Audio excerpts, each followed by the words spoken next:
Ladies and gentlemen, boys and girls, we've entered hell. Actual hell. It is, well, almost time to talk about summer, but let's reminisce about the spring first. I think that was a pretty good intro, don't you think? That was very good. Thank you. How are you, Lucas? I'm tired. Yeah, I'm tired too. I had my second vaccine dose yesterday, Ooh. and what's hit me is tiredness and a sore left arm. Ooh.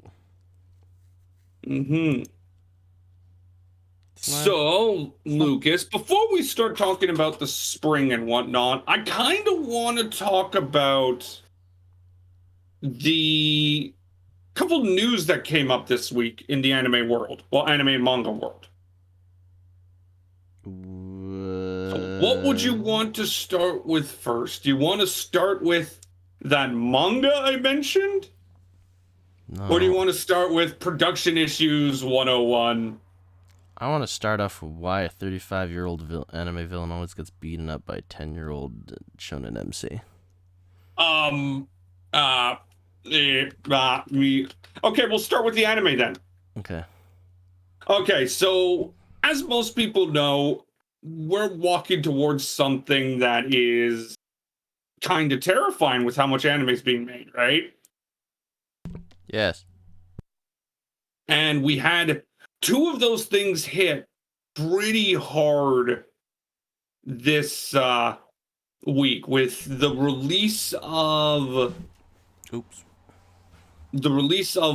Wonder Egg Project's last episode and the delay of So I'm a Spider, So What? And the So I'm a Spider, So What is kind of terrifying because this is Millipedes' only work and they still fucked it up. It's interesting. Because the main thing is, this was a quote from who served as this was a quote from Naoya Fukushi, who served as a CG assistant on Soma Spider So What? And he took to Twitter to explain what went wrong, and he pretty much said there's a lot of insensitive tweets, and for one, stop being dicks, people. But two, he said a lot of episodes were outsourced, right? Oh.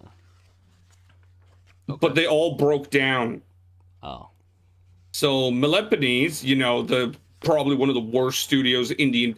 Here's the thing. I'm just going to say I like So I'm a Spider, So What? It is clearly the best thing they've ever done. But they're still a piece of shit studio in my eyes. I understand. So Millipedes had to redo it all from scratch.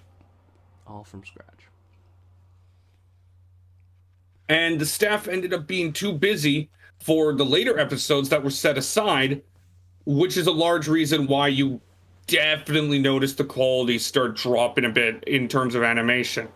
Okay. And this is what scares me. It's what he said right here. Okay. The staff are quite literally killing themselves to deal with this. Well, yeah, I would expect so because they're rushing for the second part or something. And this is what I don't get. This isn't a case where an anime studio just took on too many projects, right? In terms of Monopolies, they have nothing scheduled outside of Spider. Yeah. So this is literally just down to a complete and utter failure of scheduling, which is just depressing to see. Because again, if you look at Monopolies, their next anime is nothing. It's just So I'm a Spider, So What? Wow. Yeah, of course, they did Topcraft before, which is just... And of course, they're the ones behind the failure of Berserk. where they thought it was a good idea to put a guy on CG, a director, on a show that is entirely CG, where he had no experience in CG. Lol. And before you ask, yes, he's the director of So I'm a Spider, So What? Ha! And again, I will say this. So I'm a Spider, So What is their best show. It is a genuinely good show. Okay. It's got an interesting story. I like how they're telling two stories, one in the past and one in the present. Why is there people screaming outside?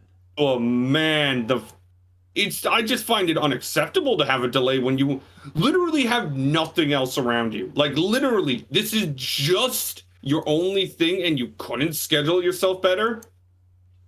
Yeah. And then of course we have the whole Wonder Egg priority situation. Right, yeah, how they also basically delayed their last episode. Yeah, due to a production issue. Yeah. And according to a guy I trust, oh wow, hold on a sec. Fucking Aqua is going to be collaborating in the Strongest Guild Receptionist light novel. Like it looks like she's going to have like a minor little cameo. But as I was saying, what happened with Wonder Egg is this is just people having too much ambition. Okay. To the point where, you know, that last episode, they barely got it done after a 3 months delay. No, yeah, I heard about that too. Yeah. Yeah. I think you mentioned that actually too. Yeah. And Oops. well, yes, Wonder Egg Priority looks pretty damn good. I think it fell apart horribly in the ending. And I refused to watch the finale because it was just that bad. Plus, I just cannot. Again, I get you're making a ton of anime now, and that's a problem in its own right. Mm-hmm. But how easy is it to just set a correct schedule? I mean, that's why we're seeing so many two-core shows this year now. It's because we're being organized to have some, it's being organized so they can push to do two cores basically, so they can have that much. Or what were you saying? It's just giving them more room. Oh, I mean, look at Attack on Titan, the final season. It's separated by an entire fucking year. Yeah. Let's take a look. Slime's separated by 2 months. Mushoku Tensei's separated by 2 seasons. Which is honestly not bad. It's fine. Yeah, no, it seems like that's the way to go. There's very few anime nowadays actually going the straight run through. The only one that's doing that is My Hero, but My Hero is set up so well that they don't really fall behind. It makes you wonder, what exactly do you have at that point? Is it just how good the studio is at that point in organizing? I mean, or is it just the overall competency of everyone? I think it's a bit of both. I think it's the competency to understand, okay, we cannot kill. Like, look at Ufotable, right? Ufotable? Yeah, look at Ufotable. How much of their series, right, is like long-running shows? Pretty much. Like, look, Kimetsu no Yaiba, 26 episodes. Fucking, yeah, so it's like... They do split it a lot, though, with Fate Stay Night, Unlimited Blade Works. So it's like, it's pretty much... Hell, Ufotable really didn't do a full-length show until, Demon Slayer, actually. Oh. Yeah. Okay, that's surprising. Never mind then, Marcel. Well, let's just take a look at Wit Studio then, since that's another one that does a lot. But what I was about to say is, I think with Bones, I think they're just so down to a T with My Hero that it really doesn't, like, they can push themselves in a way that's healthy, right? And then, of course, you look at Wit Studio, Great Pretender, 23 episodes, Vinland Saga, 24. They split up Attack on Titan, but Attack on Titan's first season was 25. And we got Ancient Magnus Bride. That wasn't too long, was it? I don't remember. No, that was 24. I don't remember that being too long. But when you look at, say, Studio Bones, I think the reason why Bones is able to do so well with My Hero constantly going 25 episodes is how much they split My Hero. Because if you look at My Hero, I think they're separated by at least a year now. Let me see. Probably. Let's see. Season 5 started this spring. Maybe 6 months, 7 months. Yeah, season 4 was started in October 2019. So it was a full year and a half. And then season 3, it was another. Yeah, no. It was another year or so. I think the smallest gap. Oh, no. Season 2 and season 3 was another year. I think the smallest gap was between season 1 and 2. Yeah, no. Season 1 aired and finished from April to June. And then no, it was another year, actually. Huh. It just seems that I think Bones understands their scheduling. Bones? Yeah. Studio Bones. Good old Bones. Maybe it's because maybe it's because wasn't the founder of the studio actually an animator or artist as well or something? Let me Google that, actually. Because that would make more sense. Because, like, if your head of your studio has more understanding of your actual work, like animating. It was founded in 1998. It's by one of the guys who was, like, inspired by... Bones was founded by Sunrise staff. Yeah. Masahiko Miyanami, Hiroshi Osaka, and Toshinoo Kawata. Kawata was a character designer. There you go. Yeah. He's a director now. Mm-hmm. On the other side, Osaka. Yeah. Osaka. I can't find much of them. Oh, never mind. He's dead. Yeah, I did not know that. And then Minami. It looks like he's a producer. Oh, okay. Never mind then. I actually want to check something. Hold on a sec. My Hero Academia Season 5, which is amazing, by the way. Keep watching it. I want to check who the director is. I totally forget who the... Outstanding. I forget how Bones is, like, tied to... What's his name? Is it Butcher? No, it's not Butcher. It's something else. Somebody else. I don't remember who he's related to anymore. It's stupid. All I remember is that there's something to do with tokusatsu in there somewhere. Some sort of Would not know. But let's talk about the final thing I wanted to talk about before we go on to talking about how good or bad the spring season was. Did you hear about that manga that was canceled? You just linked it to me not that long ago. Yeah. For those of you who don't know, there was a manga that was canceled after chapter 1.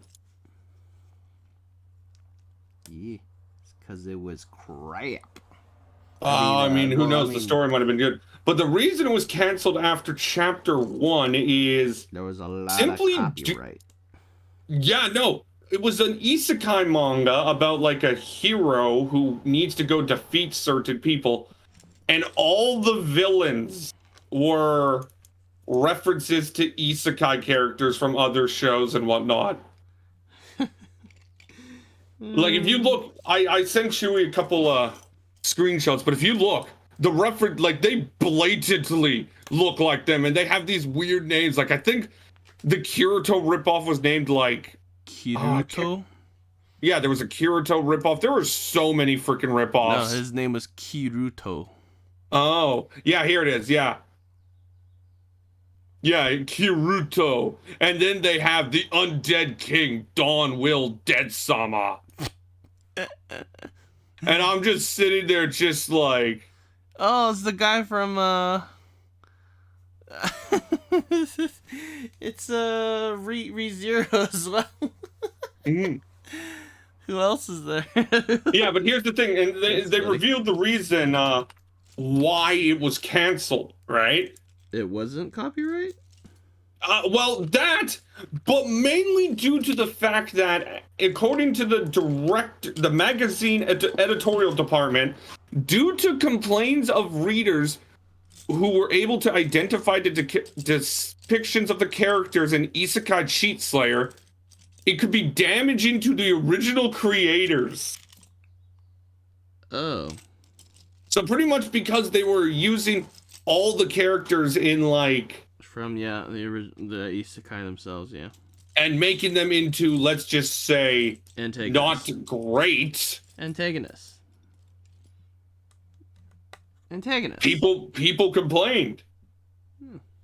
Yeah, look, the Cheat Slayer follows Luke, a villager who respects and wants to join the guild called Rebels Against God, who consists of people reincarnated to this world and fight the Demon Lord's army. Among the things the Rebels Against God commit are burning down villages, breaking a man's neck, and then do things to the protagonist's childhood sweetheart. Oh. The story begins when a person, Lewis Crawford, appears. And then, like, they reference it, right? So we got one character who's representative of not Subaru. Then they got somebody known as God's Mistake representing, you remember Wise Man's grandchild? Yes. Yeah, he's Shin from it, right? Oh my god. And then we got somebody representing Aqua from Konosuba. Oh my goodness. Somebody representing Katarina from My Life as a Villainess. What the Kirito heck? ripoff. The what ripoff? The Kirito ripoff. Oh no, yeah. Tanya from Saga of Tanya Evil. Oh my goodness. Rimuru. Yeah. You know what's another one they did? Who? You remember the show Restaurant to Another World? Yes. They have somebody resembling Aletta from it. Why? And then, of course, Einzel Gal is the last one. Yeah. And it's just... This is dumb. And it's one of those things where, are you that stupid? Oops. Do you not realize people are going to complain about it, right? Add on to the fact that it's just not good. It wasn't interesting from the get-go at all. Yeah, making characters appear who are recognizably borrowed characters from other works and turning them into a villain to do vile things is crossing the line, and I understand that. Yeah, it's basically, in a sense, defamation, but like for non-existent characters, I guess. Well, I mean, we all know how copyright works, right? Yeah. And it's just, why would you even think this is a good idea? Yeah, no. People are just looking for other stuff for Isekai. Like, they're just showing me, I'm seeing a picture of all the characters referenced, and I can recognize like 6 of them already. Hilarious. And it's just... Send me pictures. I want to see if I recognize them. Alright, here's the picture I'm thinking. I'm going to put it in garbage dump. Okay. Yeah, here's the picture I'm looking at. And, like, you can pretty much recognize... Oops. Probably about 5 or 6 of them right away. Let's see here. Like, Subaru you can recognize. You can recognize Katarina, Kirito, Tanya. Of course, Aletta and Ainzel Gone. Ainzel Gone is like the most easy. Why is Aletta from... That's so dumb. Yeah, these people are meant to be villains doing vile things, and it's just like... You do realize people are going to be pissed off about that, right? Yeah.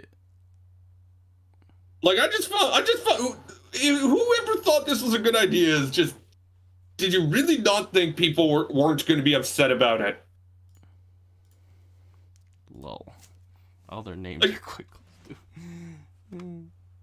Like, yeah, let's just see depiction of Aqua just beheading somebody. Like, it's just stupid. So yeah, anime was that. I mean, not anime. Manga was obviously murdered within about a day. Murder. So yeah, no. So that I just wanted to talk about that because I just found that whole scenario actually stupid. You know what's not stupid? I don't know how to answer this. No, you know what's not stupid? What? Being reincarnated as a AI, hyper intelligent AI to a space battleship. I'm sorry. What? Yeah, that's a manga. That's a manga. Okay. Being reincarnated as a hyper intelligent AI for a military space cruiser or something. I don't know, battleship. I don't know. But yeah, one more thing I just want to talk about, of course, is the Coco graduation that happened a couple nights ago. Yes. That's goodbye Coco. Mm-hmm. Goodbye, Coco.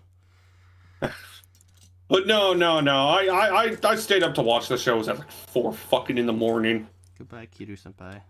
And it was honestly, I don't know how much more they could have done because I thought it was absolutely perfection. Do you think if I asked for a reference from Kiru senpai, they'd let me into Hollow Stars?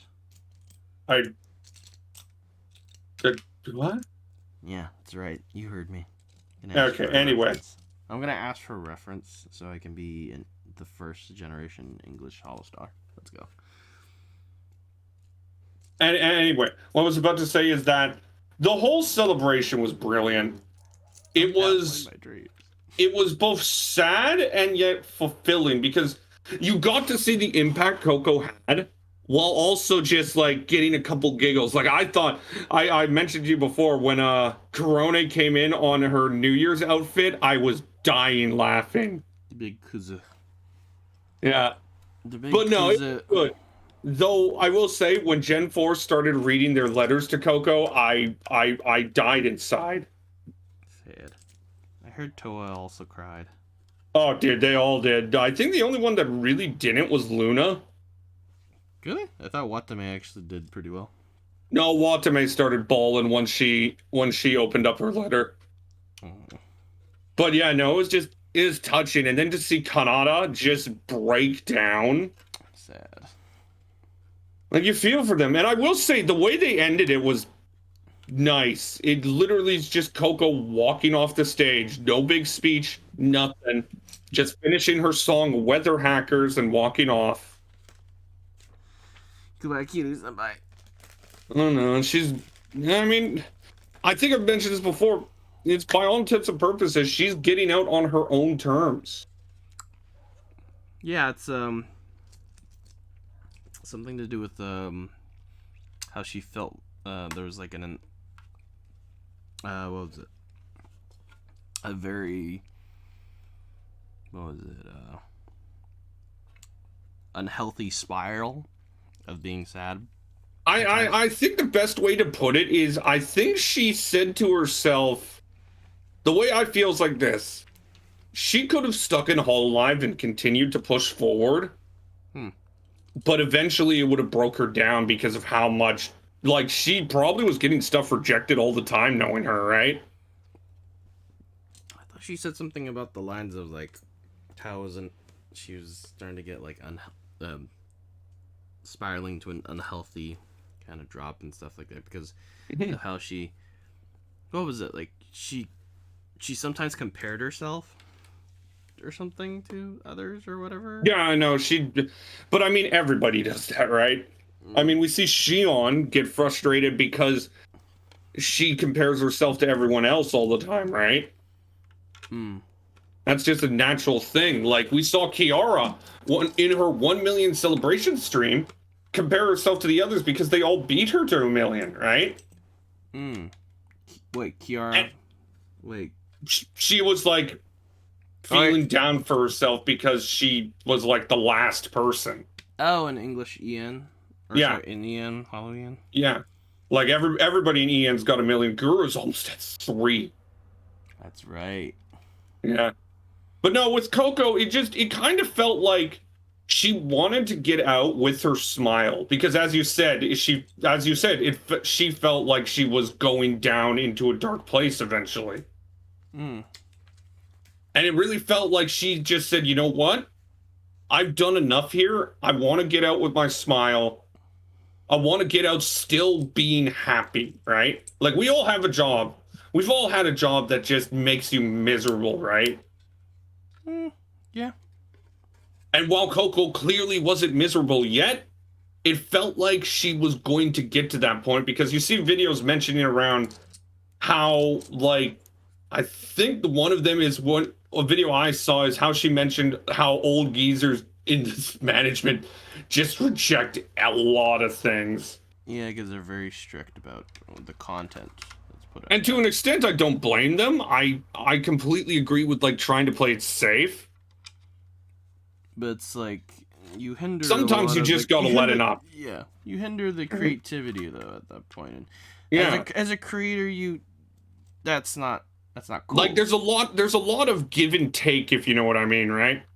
Yeah, it's basically saying, Marcel, at this point, we're gonna be limited by we're gonna be managed by 50 dudes that have never seen our podcast before. Mm-hmm. And we're going to follow every single rule they put in.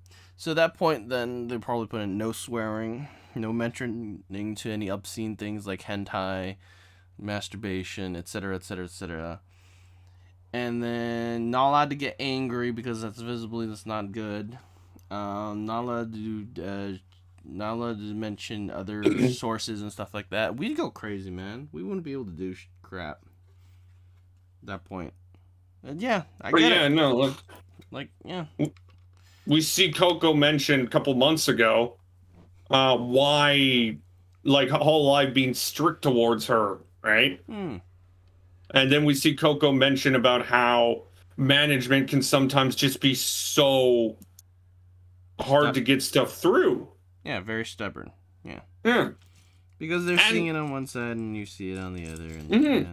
And really, it's all about give and take in a sense, right? Yeah. And that's like, why management, it's hard to deny that management also isn't thinking, what can we do best for them, right? Yeah, but you also see this being the main reason why a lot of people go solo or do their own thing, right? Like, what was it? Anthony Padilla from Smosh or something wanted to go and do his own stuff because he, some of the things that Smosh was still doing that he just didn't want to do anymore or whatever. He didn't find it as fun, or he wanted to do more stuff on his side, basically, in a sense. Yeah. What else? I'm pretty sure there's other people too. There's stuff like this, and it generally feels like I've said. JonTron from Game Grumps. How he wanted to do more his more style of things, so then he went and focused on his own. And it just generally feels like Coco was just like, you know what? I've done enough here. I just want to go. No.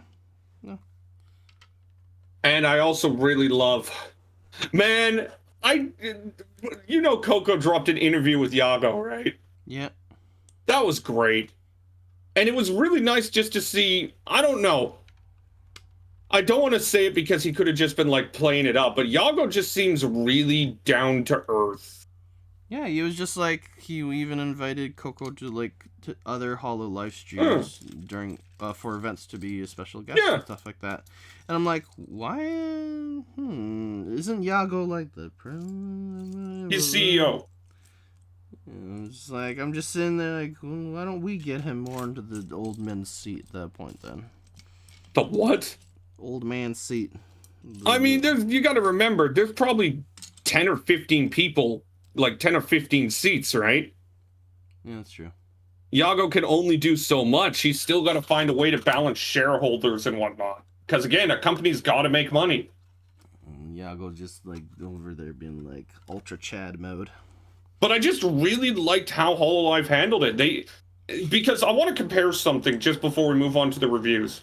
Uh-oh. Ninja Sanji also had a graduation over the same week, right? Oh. Yeah, I don't know if you heard of her, but Ninja Sanji's Lulu graduated, right? I don't think so. I'll just share you a quick little photo. And the problem I had with this is it was so quick. She literally announced on her graduation, literally announced on the 26th, 24th, she's going to graduate, and she's going to graduate on the 30th, right? Okay. And that just made me really like the way Hololive handled it too, because look at how far ago they announced it, right? Yeah. 3 weeks. And the whole 3 weeks was pretty much just a celebration of Coco, right? She's collabing with everyone. She's having a good time. And it's allowing the viewers and the talent themselves to just kind of ease into the heartbreak, right? Like, you kind of see what I mean, right? The extra time allowed, like, it to not be as, like, shocking, right? Well, yeah. Basically, you're easing up, kind of just readying yourself. Yeah, no, I get it. Yeah, and again, I've since the start, these 3 weeks felt like a celebration of Coco. Yeah, they were pretty. And then Ninja Sanji's just like, yeah, Lulu's graduating. She's graduating in 6 days. Oh, by the way, she's graduating because she's been getting hate mail and harassed. Whoa. Yeah. Here's the thing. Her reason for graduating was stalkers and harassment. Oh. And because she didn't want to take another break, oh dear, she decided to just retire. Yikes. And I'm sitting there just like, how the fuck do you allow this to happen? How do you even get hate mail at that point? Like, I know we got the whole Mel situation from Hololive, where Mel had to take a whole bunch of time off because she was literally getting harassed. With that, yeah. Was it? And then we have the Mono situation where she retired 2 weeks in. Oh, yeah. So, like, it's insane. But how do you allow this to happen? It seems that Hololive has at least gotten better at it, defending their people, right? Well, they also avoid the entire thing altogether, too, when they have the chance, remember? So, yeah. Say that again, you were a bit quiet there. Well, you know, now they're also kind of avoiding it, right? Avoiding those bad topics, or not bad topics, hot topics now. What do you mean by avoiding it, though? Like, you know, not streaming to, what is it, the China or Taiwan area or whatever? Well, it's not, you gotta remember, all these people are getting harassed mostly from Japan. Well, I mean, that... and you know how insane idol culture can be in Japan, right? Yeah, it is very insane. But I just don't get how they can't... I just don't get how harassment can be so bad to force her into retirement. And it appears this has been going on for a long time.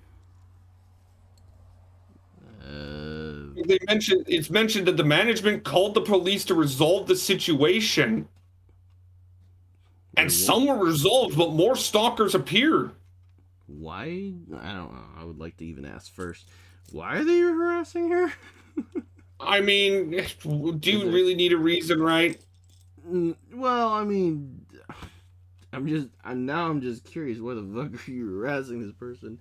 Out of all the streamers so far and everybody else, you want to harass this VTuber? Yeah, no, I mean, I don't know, man. It's just annoying. Not only did Ninja Sanji constantly overexpand, right? Like, you know how they just got their first EN specific group, right? Oh, nice. Yeah, it's about a month and a half ago. They got 3 of them. They're great. They're funny as hell. They're already trying to get a second group. Well, they're trying to get a second generation. Yeah, and I pretty much did it like this. Ninja Sanji is the type of people that will be like, hey, look at them. They're special. You're on your own, kid. Like, in my opinion, I saw some... What? Why is that so funny? I don't know. But I saw something that made me giggle a bit. Because you think about it, Ninja Sanji's probably, what? The second biggest VTuber corporation? Oh, fucking hell, yeah. Well, yeah, I guess, yeah. It's either that or VShojo. I don't think VShojo's just there yet.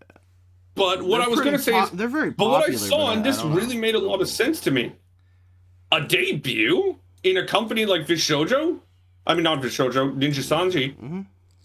You should get 100,000 subscribers right away. That's... Like, if you're marketed well, you should be hitting 100,000 on your debut. That's scary. Well, think about this. Think about Hololive Indonesia Gen 2, right? Yep. Like, if I remember, they all hit their 100,000 subscribers on their debut. It's very rare, isn't it? Here, let me just pull them up. That little... Indonesia. There we are. I'm actually now a little bit scared that we keep talking about VTubers, because now I feel like we're going to get flamed if this ever gets out. Well, I mean, we're releasing it, right? We're releasing it very slowly into the world. Yeah, no. Ollie, she reached 100,000 on the same day. Mm-hmm. Even Anya, who's got the lowest growth out of them, mm-hmm. she reached 100,000 on the same day. Oh. And then Reina, obviously, too, would reach 100,000 on the same day as well. Okay.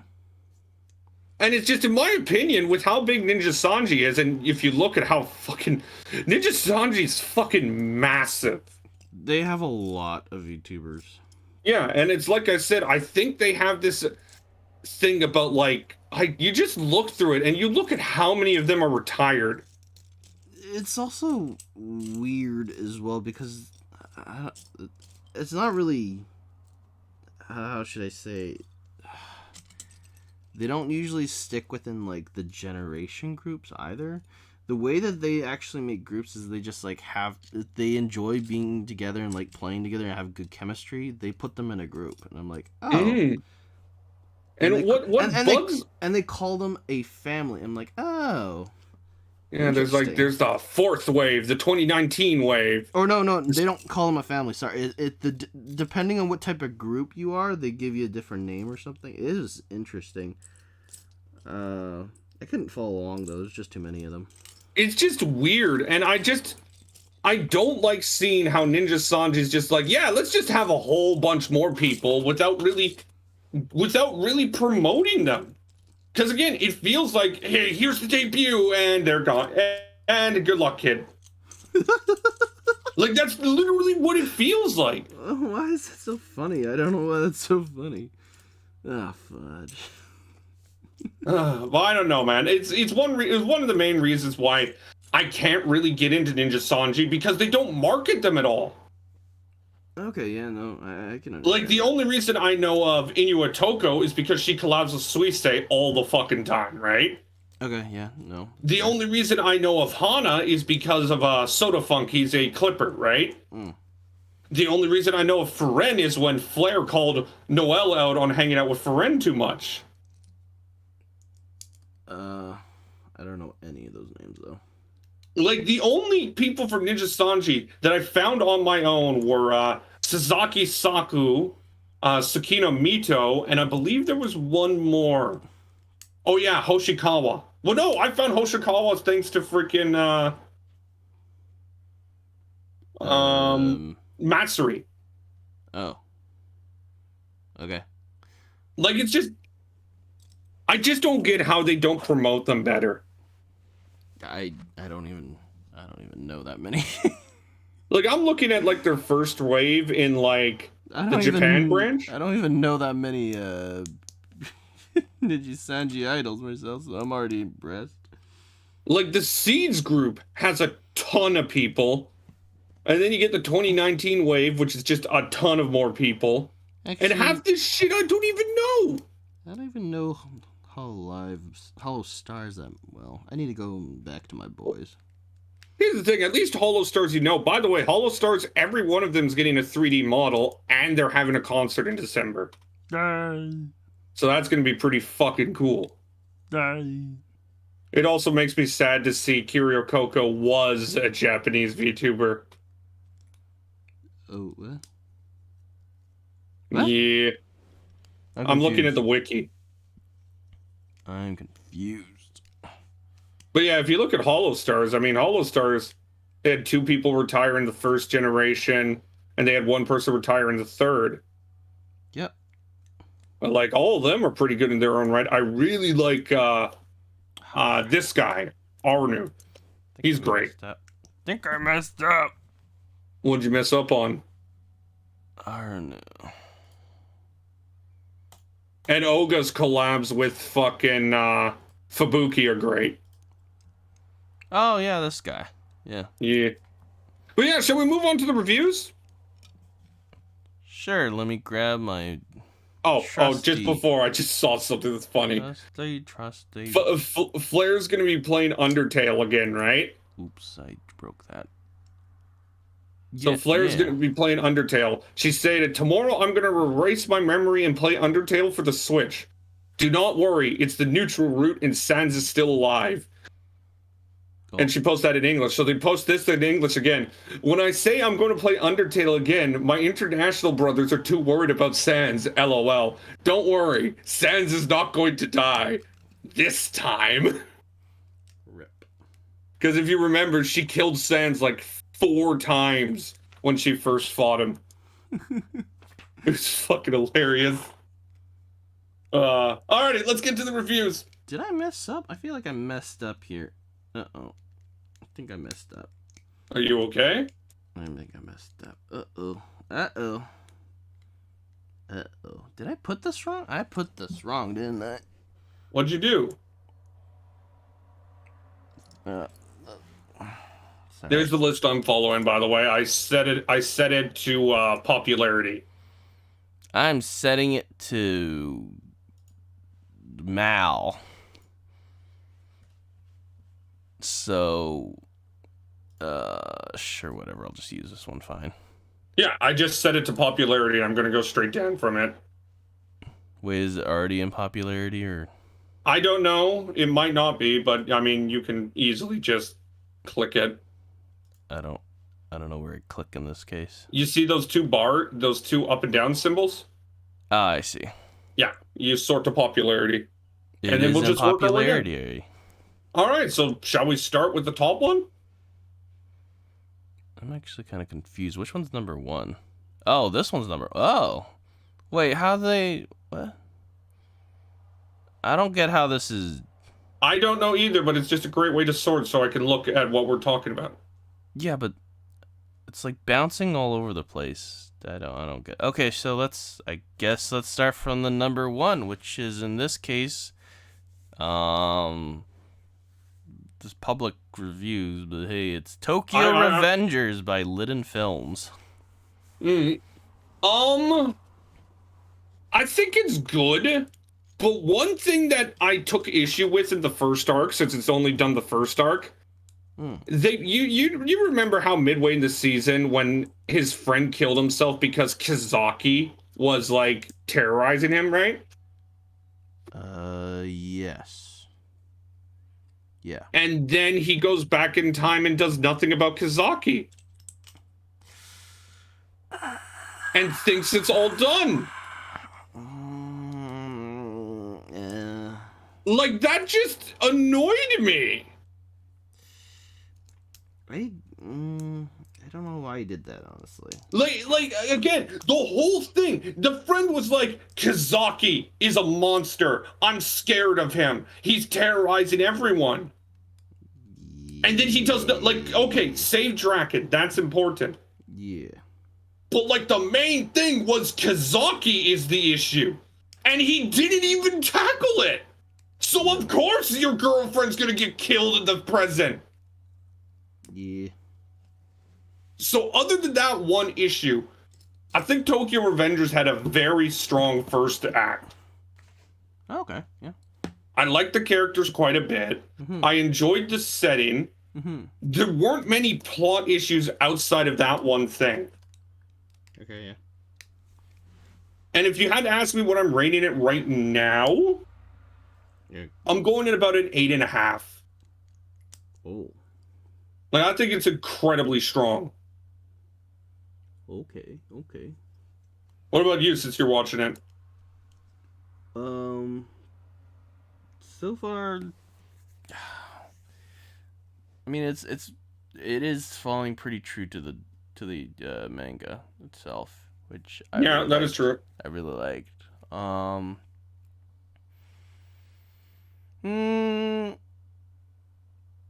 It does get to me. I'm a little bit sad that they weren't able to go a little bit further, but then again, it's just, it's the first. Well, there's more episodes coming, right? There's more episodes coming, so I'm not too disappointed. I was thinking that they might have ended a little bit a different area, but hey, I'm not again. I think ending the first core right on that one death is the smart choice, though. No. I as I said before, I'm not.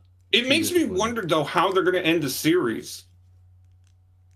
On the considering it's going, I haven't seen an official episode count yet, but I think you can make the assumption that it's probably going to be 24 episodes.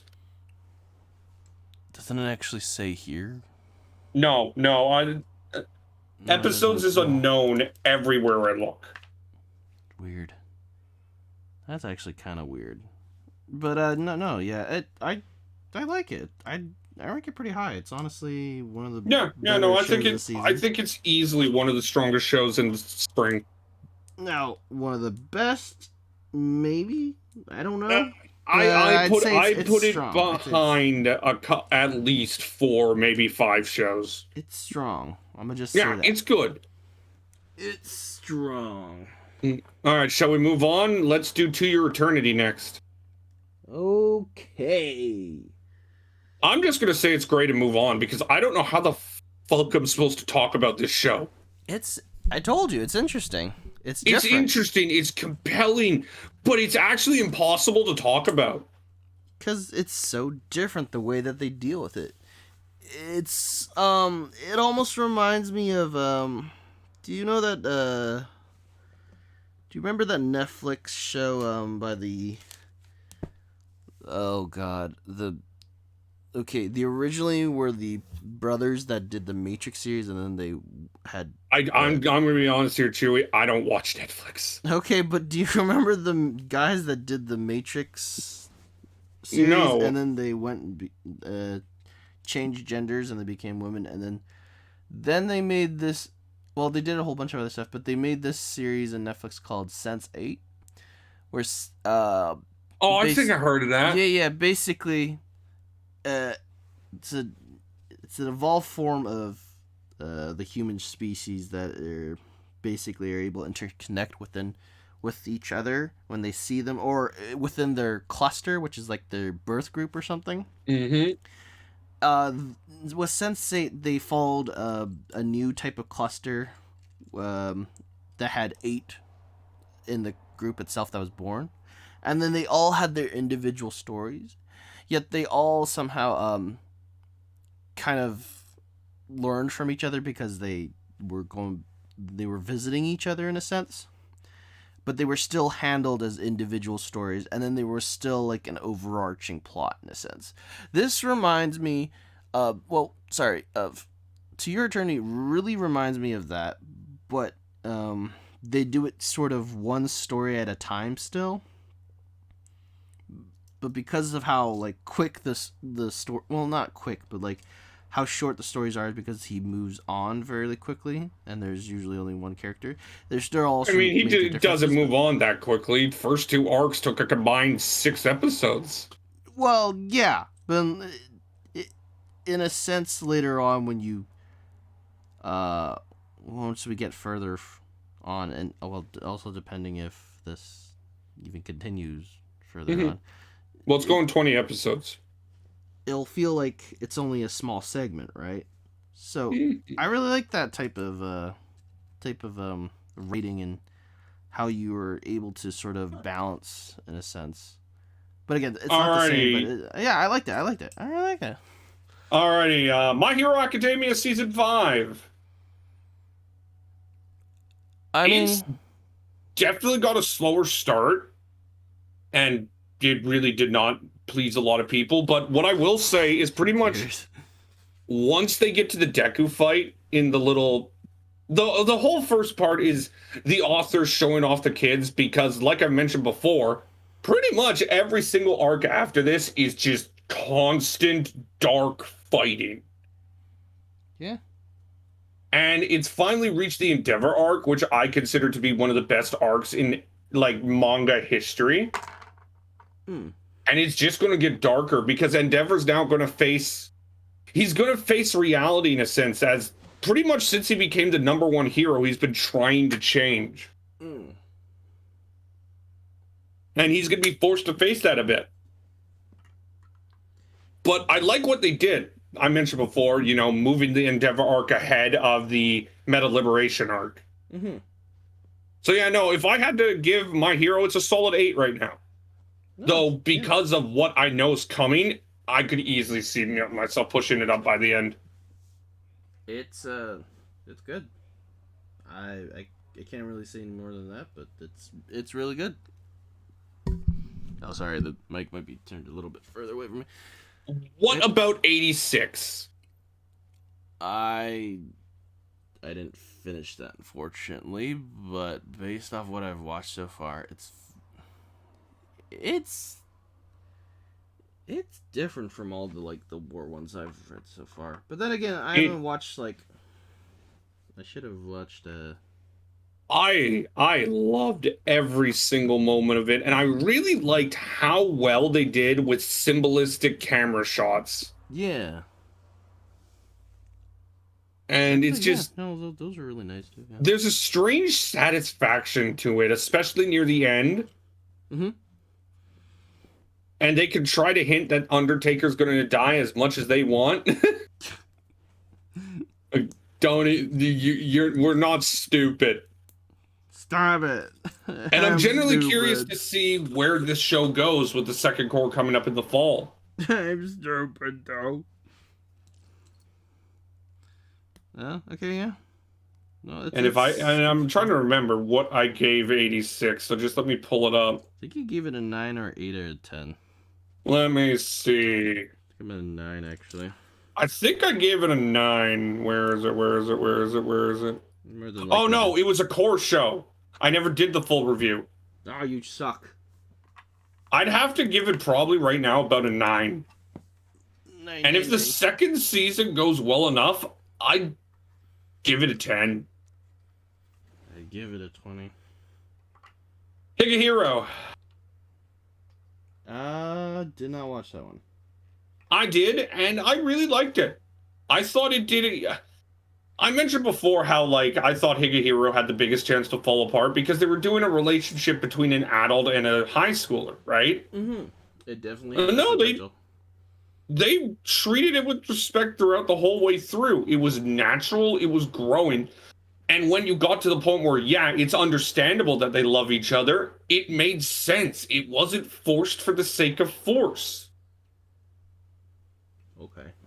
And while the mother of Sayu didn't get as much of punishment as I thought, I did like seeing how she recognized, finally, that she had a fault in what Sayu did. Okay. Because the line of, I don't know how to apologize because I don't even know when this started, it was nice to see. Because it looked like the mother just didn't understand or didn't care, right? Ugh. Yeah, and I like the ending. I like the ending a lot, having Yoshida find Sayu sitting in the place there 2 years later. It made a lot of sense. Yeah, I think I gave Higehiro an 8. Let me check. That's cute. And then guess what, Marcel? What's up? Guess what? No, I gave Higehiro a 9. Guess what, though, Marcel? What? They went the same route as Orimo. Not really. No, they went the same route as Arimo afterwards. They made it do Shinji and everything. Oh, fucking just fuck off. All right, Nagatoro-san. Didn't watch it. Saw some clips of it though. Looked good. Probably will This go whole back. show is really dependent on how much you like Nagatoro. You mean like? Because Nagatoro puts this boy through hell. So like if I like the character right from the get-go, I would be enjoying it more than I would if I didn't like her from the get-go. I'm gonna be honest, if you do not like Nagatoro as a character, you will not enjoy this show. I see. Because again, she puts this boy through hell. Yeah. But as the series goes on, you start to notice, wow, Nagatoro's a lot sweeter than you'd think. She's a big son. Yeah, that's pretty much it. The biggest son ever. Ultra son. I'ma dub this role the Ultra son. The Ultra son. But yeah, no, I give it an 8. I give it a question mark. Yeah. The next Okay, one. what's a show you fucking watch? Since we're only talking about shows that I watch. It doesn't matter. Let's keep going. What's the next one? Number 4. Let's move down. Let's talk about Vivi. Higashiro was number 4. 86 was number 5. You went backwards. Who cares? Let's talk about Vivi. Vivi! I really liked Vivi. Didn't watch it. I think my biggest issue with Vivi is their lack of villains. Oh, okay.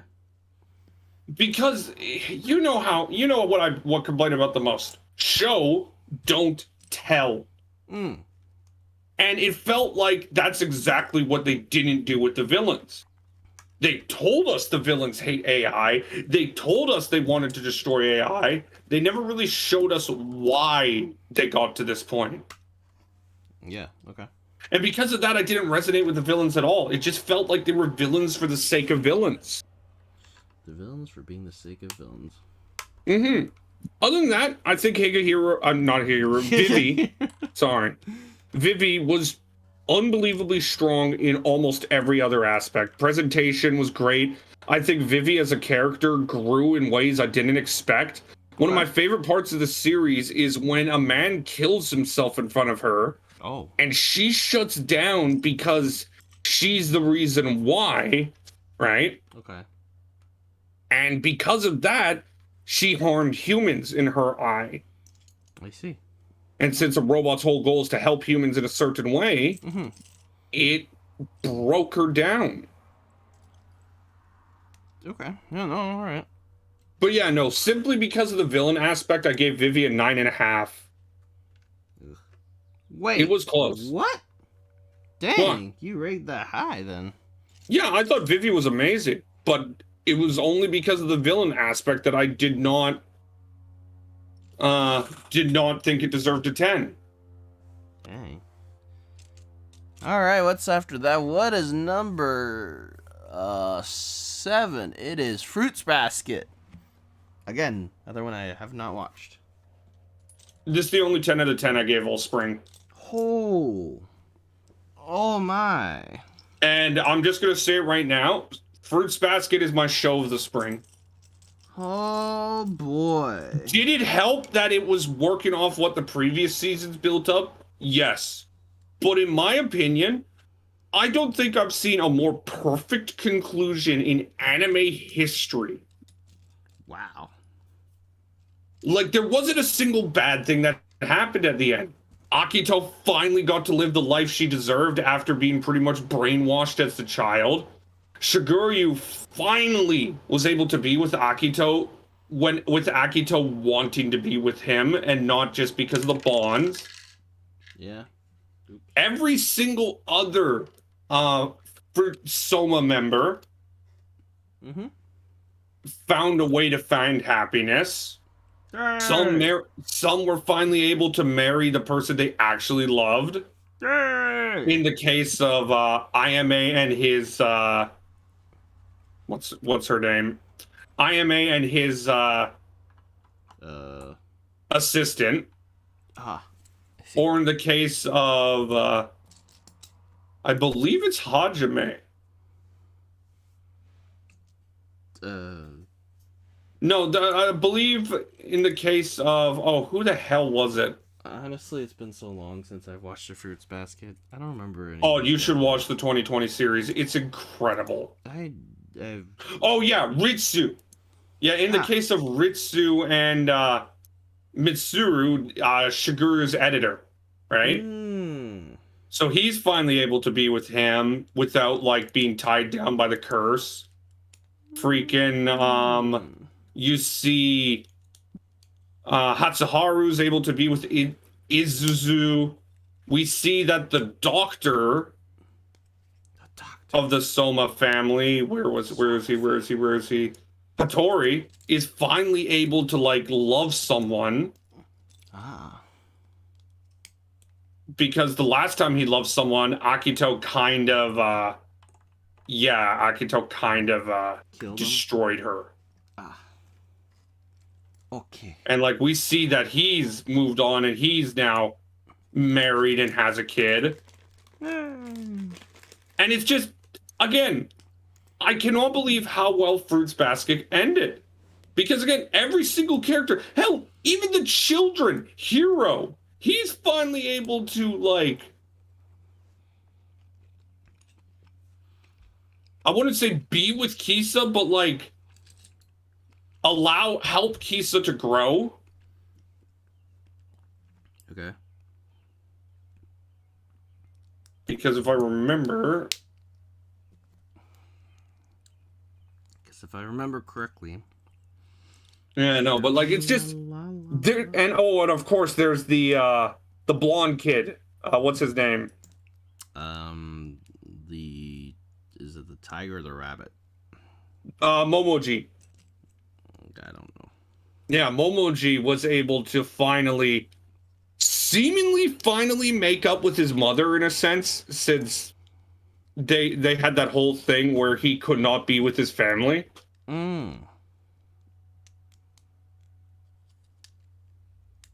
Yeah, and it's just, again, it's just really good to see. And I cannot believe how well Fruits Basket ended. And then the last scene is them eating, isn't it? No, the last scene is... Oh. Actually, the last scene is a fast-forward scene years after, you know, when, like, everybody's had their children and whatnot. Okay. Well, never mind. A fast-forward scene... The fast-forward scene ended up showing just Kyo and Toru. They apparently like to fuck off a lot and go do random stuff. Oh, okay. It was weird. That's weird. like even freaking Yuki got his thing finally. Like, again, it was just nice to see them finally being able to love without Akito controlling them. La la la la la la la la. Yeah, no, I gave it a 10 out of 10. Oh my god, so high. Let's move to How to Not Summon a Demon Lord. How to Not Summon a Demon Lord, did not watch. Wow, it is as smutty as you think. Ha! But I also it was a nice show. It was nothing too great. I did like how the story put our main character and their group in a lot more challenging places than season 1 did. Okay. But other than that, I mean, it was nothing more than a 7. It's the itchy, na na na na. Alright, the next show that I fully watched is a little bit down. I didn't watch I've Killed Slimes for 300 Years, but I do plan to. Didn't watch that either. Next one is Sento in Hakashimusa number 10. I didn't watch Combats Will Dispatch, but it has a... I don't know, I'm seeing weird things about it. It feels like an attempt to... I don't know, from the outside, it feels like a Konosuba style show. I see. Wow, Shaman King's at number 11, and wow, nobody likes this one. I mean, weren't you watching it? I watched a bit. It was alright. I mean, it was pretty similar-ish to an extent, but I think I didn't get past the 5th episode because I was watching everything else at that point. And then we got Osamake, which I sent into the fucking fire. That I could not get with that show after the first arc. It was just cuck after cuck at that point. Yeah, it's just like, oh, I love him, but I want to reject him, but I still love him. And it's just like, then why aren't you accepting his response? It's like cuck after cuck after cuck after we just wanna toy with their prey. Next up on the list is Slime Diaries. I didn't watch, but you said it was pretty good. It's alright. I mean, it's your typical slice of life anime. It's a cozy I think the only reason people liked it is just because it was a good visualization into the life at times of the Tempest City. In between everything. The craziness. Yeah. Alright, Shadow House I didn't watch, but I do plan on watching. I've read the manga. It's actually pretty decent. Yeah, no, I do plan on watching. Maybe I'll probably watch it. Yeah, maybe. Zombieland Saga Revenger. Oh, good lord. I have to say, while I think Zombieland Saga is a very good show, considering the fact of like what it actually is, I found myself a little annoyed at the ending. I don't know what the hell happened. Like, I get we're supposed to suspend disbelief, but it was hard for me to do that, considering, like, they're in a total destruction zone that, like, a natural disaster just went through. Oh, you're talking about the whole... Yeah, okay, you're talking about that. Oh, I'll talk about the last 15 seconds in a minute. Don't get me wrong. No, I understand where you're coming from now. I see, yeah. Yeah, and it's just, like, the best thing you guys think is to have a concert? Well... Look at it in this way, Marcel. For them, the best way to help other people is to continue to perform. But what's that going to do? I don't know. Like a serious question. What is having a concert there going to do physically? Mentally, okay, sure, you may perk some people up, but there are other ways to do that that don't involve having a full freaking concert during the middle of a natural disaster. Maybe raise funds. It is a charity concert, wasn't it? No, it wasn't. Yeah, it was. No, yeah, it was. Yeah, it was. Go back. Let me go check. Go back. There was a poster that says charity concert, Sega, and I'm going to episode 12. There was, and I will scroll through it. It was set up and at the last minute to be a charity concert. It says charity. I'm just scrolling through the episode right now. If you miss it, and I don't see anything about this charity nonsense. Did you really miss it? Come on, man. Like, thought we had to help. All 7 of us talk this over. In the end, we want to do a concert. We'll be cheering you on. No, you gotta keep going. Keep going. Where is this last one, anyways? Jeez, like, where's this poster? Where's this, like, thing? I don't know. There was a poster. I saw it. Like, I'm scrolling through, Chewie, and I haven't seen shit. Would you like me to look it up for you? I'm scrolling through the final episode right now. And it's just them prepping up for the final show. With some nice moments, light coming in, chicken mascot. Oh, no, charity concert. Okay, I will give you that.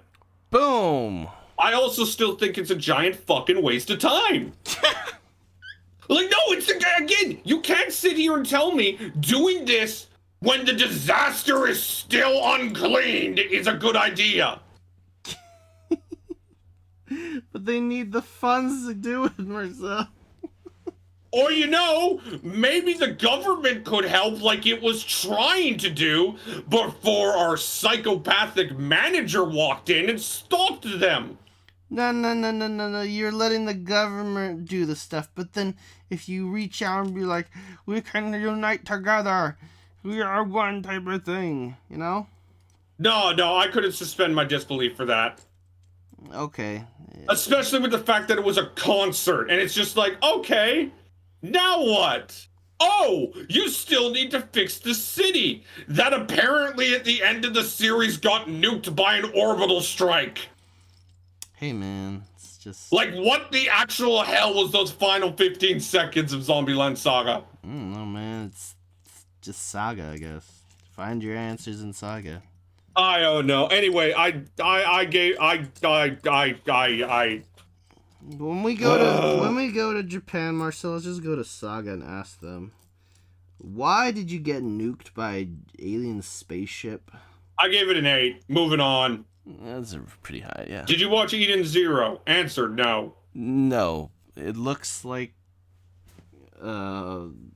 fairy tale sci-fi. Did you watch version. Full Dive? What the fuck is... No.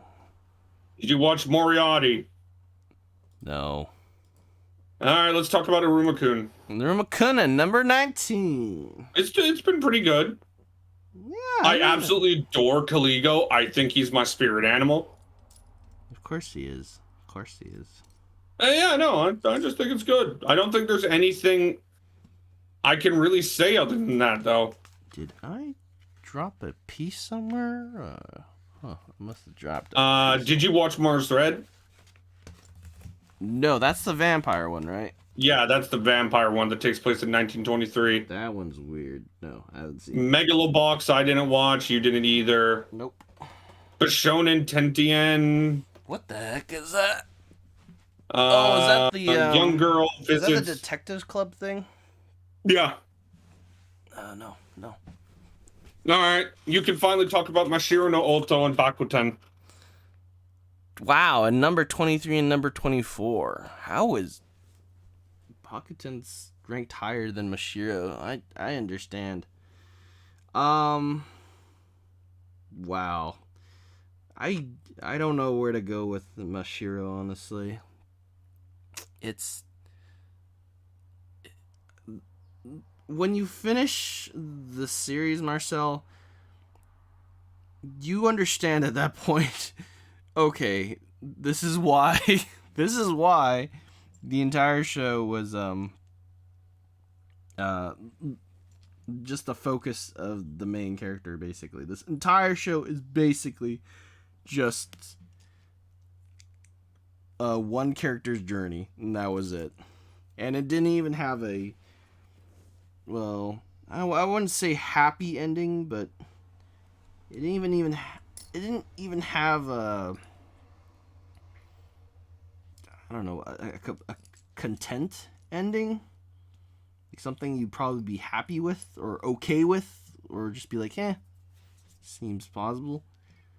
The end was just him realizing he wanted to find more of his true sound or something.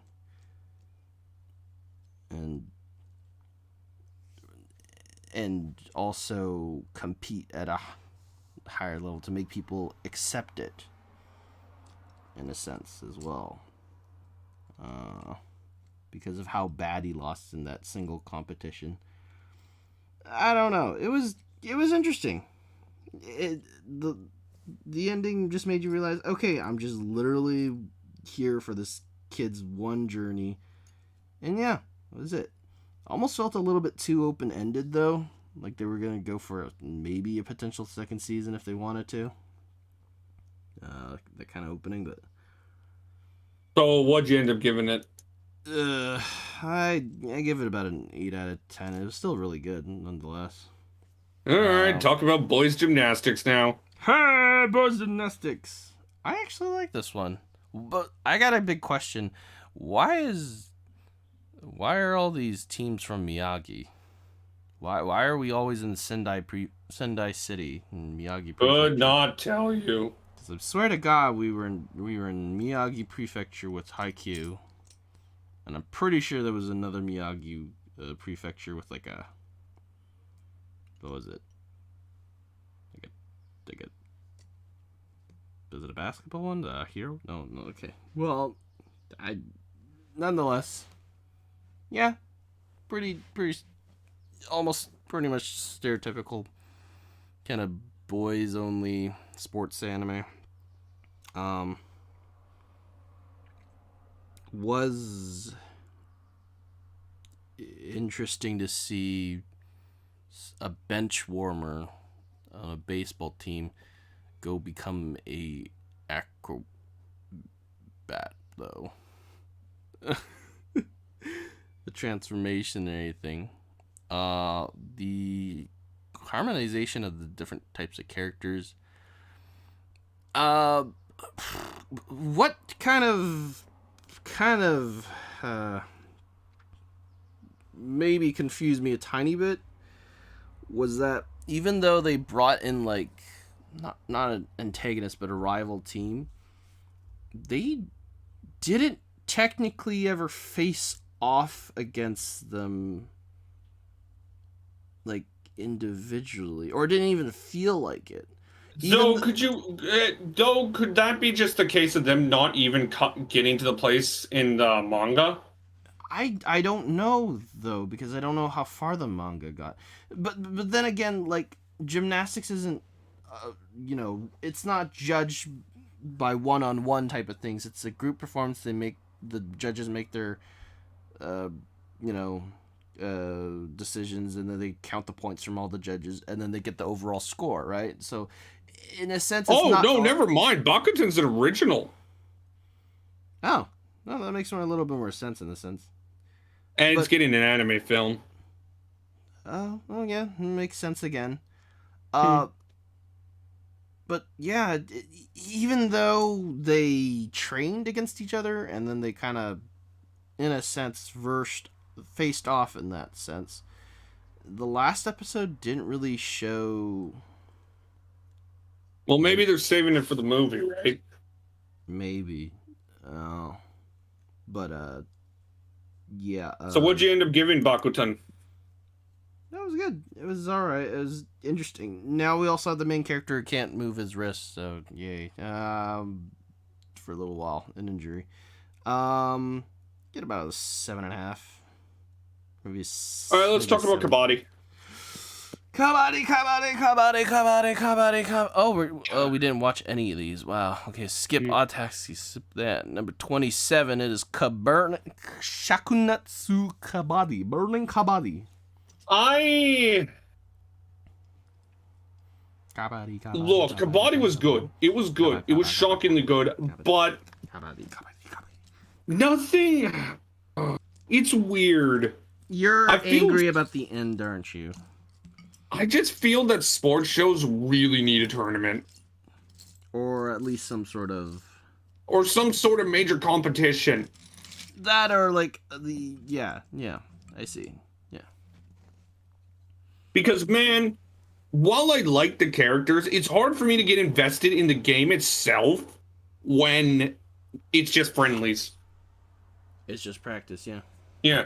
Like, I'll give an example. Uma Musume is brilliant because it gets me to care about all the races, right? Like, I went back and rewatched a bit of it, and I was getting emotional watching it because they made things matter. Haikyuu's the same way. It makes most of the matches matter. With Burning Kabaddi, I never really got that. Really? Yeah, no, I never really got that. Like, okay, what would a loss do here? Probably nothing. The win at the end, it's just like, okay, the main character showed his strengths just a bit, but other than that, I mean, you could do that without a match. Oh, yeah, that's true. And I think that was my biggest issue with Kabaddi. It's just nothing really mattered. They weren't trying to make a point. They weren't trying to prove anything. Yeah, no. Like, it's one of those cases where if you continue it, okay, maybe Kabaddi gets better, but because it didn't, I gave it a 7.5. Fair. Yeah. I think 7. All right, can I humiliate myself because I seem to be the only person in the world that hates Daizenon. Like, I see people all around the world, all around the internet, praising Daizenon for these compelling characters, and like, big titties. I'm sitting there just like, wait, what? Were we watching the same show? That's inappropriate. I'm sorry. I'm sorry. What? I said big titties. But no, like, were we watching the same show? Because I'm looking at the characters, and I've mentioned this before. What actually happens in the show, right? Let's go to all the major plot points one by one, okay? Kaiju. Okay, why are they here this time, right? I don't know. Nobody really knows. Okay, moving on. Let's go through the main antagonists, right? Yeah. They are apparently people from thousands of years ago who were betrayed by Gamma and want to destroy the world for kaiju, right? Yes. Why did Gamma betray them? Oh, this princess. Okay, that doesn't really explain why, though. Okay. Like, again, it literally states Gamma is turned against the kaiju eugenics and died fighting to protect a princess that they were sworn to protect. Okay, who? The princess is extra, I don't know, thick. Like, again, don't tell us. Show us. Is it that hard?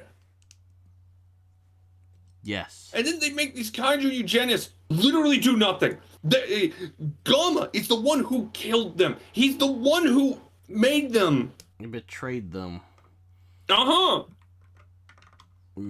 Yeah. Why does it feel like they don't actually hate him? Is it because they're inhuman?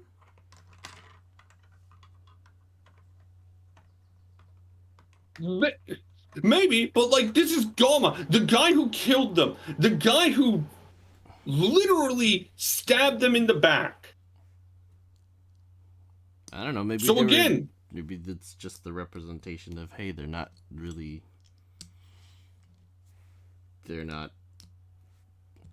human dealing. Though then again, I'd ask, why would you have that type of character then? So yeah, what type of advantage do we have for having this type of antagonist that we can't connect to then? Like, they are literally brought back to destroy the world, in large part due to the fact of how Gamma betrayed them, right? Okay. So show us the anger. Why is it that they are seemingly treating Gamma with respect and just walking around like instance domination, taking over kaiju? Like, I'll go back to Gridman. At least with Gridman, we understood why the villain was like he was, right? Okay. Yep. Like, we understood why Alexis was trying to use Akane. All right? Yeah. Like, we could get around Akane's reasoning. We could. Mm-hmm. But where's the reasoning with these villains? Yeah. Like, we got the Suzumo, who's apparently the leader, even though it's never really shown that he's the leader at all. Maybe they're supposed to be inhuman for the sake of being inhuman. But they're never labeled as inhuman, though. Well, they're never labeled as human either. That's whataboutism, though. That's whataboutism? Like, you can't sit there and say, oh, they were never labeled as humans either, as it's just as good as, oh, they weren't labeled as inhumans. Okay, sure. But like, that's like saying, I have all these info. Okay, show it. You can't sit there and say, I have sources, when you don't show the info your sources give. Just fair, I guess. Yeah. And it's just, I just found these, like, they're no name pretty much. They're pointless. And then we get to the main characters, right? Yep. Yomogi is just typical high school old boy who is just kind of there. He's just there. And then we got Yum, who's trying to figure out the past of her deceased sister, right? Mm-hmm. And when she finds out that, oh, my sister did not kill herself, she just kind of leaves it at that. He does. Like, again, if she didn't kill herself, maybe you should try to find out why she died! Maybe she wasn't that close. Except they were. Well, maybe she was lying. And Maybe then they we were got this. lying the entire time or so. And then we got this neat who wants to boink one of his former high school friends. Okay. Yeah, and because, like, it's an incident that led him to become a shut-in, right? And this whole thing is building up to him not becoming a shut-in. And it's just like... What the heck's going on? Again, my biggest issue with this show, it does not tell you. It does not show you anything. It tells you everything. Boy. But it doesn't really show you anything. I really think if they showed us why Gamma betrayed the Kaiju Eugenics, the show would feel better. Because at least then you could have a reason as to why the Kaiju Eugenics want to destroy the world.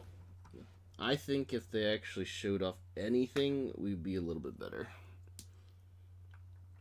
And then freaking, you remember Auntie from Gridman, right? Yep. He just shows up.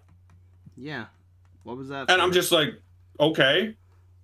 Cool. Supporting the Gridman Alliance as Grid Knight in foiling Alexis Kirib's plan, he renames himself. He renamed himself. And then shows up there. Okay. With the kaiju girl from Gridman. Okay. And it's just like, okay, why? Oh, to fight kaiju. Okay. Again, why? I don't know. Maybe they just want to live their lives as cool kaiju. Cool kaiju fighters, man. I don't know, man. It freaking... I'm like the only person who does not like Daizenon and think it's this amazing show. It bothers I think presentation-wise it's great, but in terms of story content, it's garbage. Yes. So I gave it a 4. I stopped watching after the 3rd episode. Really? So, yeah. That's surprising. No, not really. Not for me. I just, if it's not interesting to me, it's not interesting to me. Alrighty, and that's all the shows I've watched in spring. What is that it for you? Let's go through real quick here. Super Club, no. The animation for The World Ends With You. I lasted about 6 episodes, and then I'm just like, yeah, this is suffering from all the video game issues. Fuck off. I watched 3 episodes, and I was like, this isn't at all the game. Bye. It's not any good. I did like the presentation, don't get me wrong. Yeah, it was interesting. Okay, yeah, no, you did watch this one. Sayonara Ratashi no Kramer. Goodbye, my Kramer? And it was garbage. Moving on. It was weird. This is the same people that did the Your Lie in April. It was, This is girls soccer. Yeah. Mm. Oh, it was interesting. I like the character designs though, but still, meh. Dragon Ie wo Kau. I don't know. Nope. No. 7 Nights Revolution. No, not for me. I didn't watch. Yeah, no, I didn't watch any of this. Blue Reflection Ray, Fairy No. Okay, let's move on to Wow, they had a card fight again. Jesus Let's move on to like giving our opinions. I've already said what my best show was.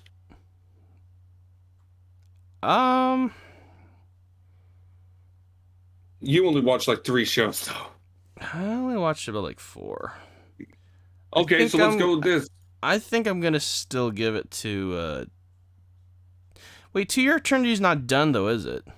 It's another 8 episodes. Oh, I can't say anything then. And Revengers isn't done either. Mm.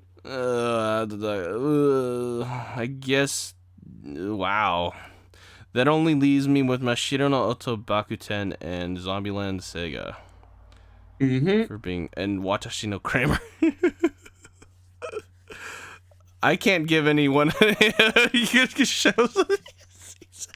Alrighty, well then here's a question. Yeah, I'll just say it's Rika Mashiro no Oto. It's a very strange show, but it was fun. Alright, here's a question then. If you had to pick one character as your favorite in the entire spring, who would you pick? Let's end this spring review on this. Spring? Like out of all the shows, who's your favorite character this spring? Who's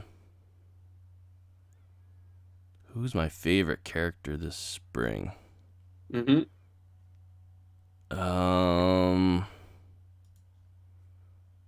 God, who was my favorite character this spring? Oh no, I also watched Burning Kabaddi, so never mind, I did 5.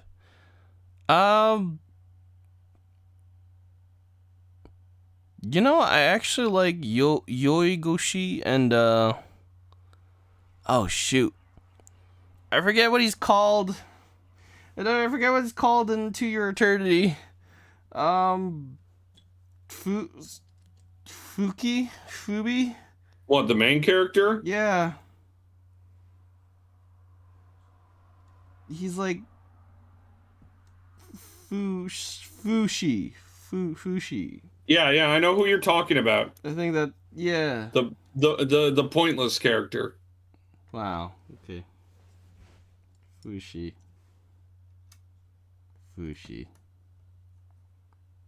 The actual main character, but okay. No. Yoigoshi Fushi is fun. It's interesting to see a character that was so good at what they did, and then, hey, you're actually crap. This other sport. But then simply because of how much experience they had with playing against people that were, wanted to win, he excelled at it and stuff, and because he was an athlete too, and he had a burning passion and stuff, and he understood it. Yeah, no, that was fun. And then Fushi, because he's Fushi.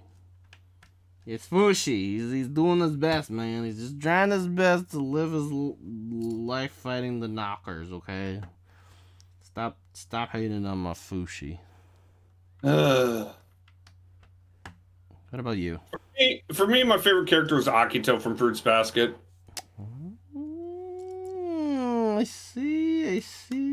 It's her story, man. It's her being able to change and move forward. It just kind of clicked with me. Like, okay, I get it. Akito before this was a terrible monster, right? Yes. But it's hard to not feel for her when you learn that she never really had a chance. Yeah, I suppose, yeah, once you get to know the backstory, I understand. Yeah. Yeah, no, so I think that's it for spring review. What would you say a grade for the entire season would be?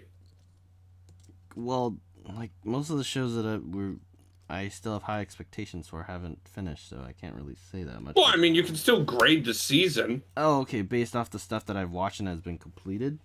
Yeah, well, no, you can even add the others. I mean, they're still part of the season. Okay, sure. Well, I actually think spring was pretty fun. And there's still a lot of other potential shows that may come back to watch afterwards that are actually maybe pretty good. So I'll give it an 8.5. Give it an 8.5. I am not as nice. Okay. My biggest issues with spring is I thought there was far too many middle ground shows. Okay. Having 2 drops for me is pretty bad. Really? Okay. And it's hard to not look back at Winter and just say, oh my god, Winter was incredible. Winter was crazy.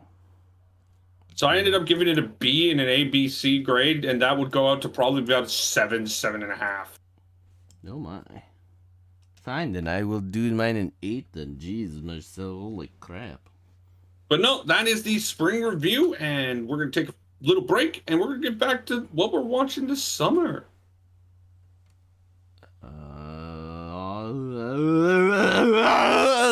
Where's... Oh, I didn't end it. Oops. Sorry. Bye.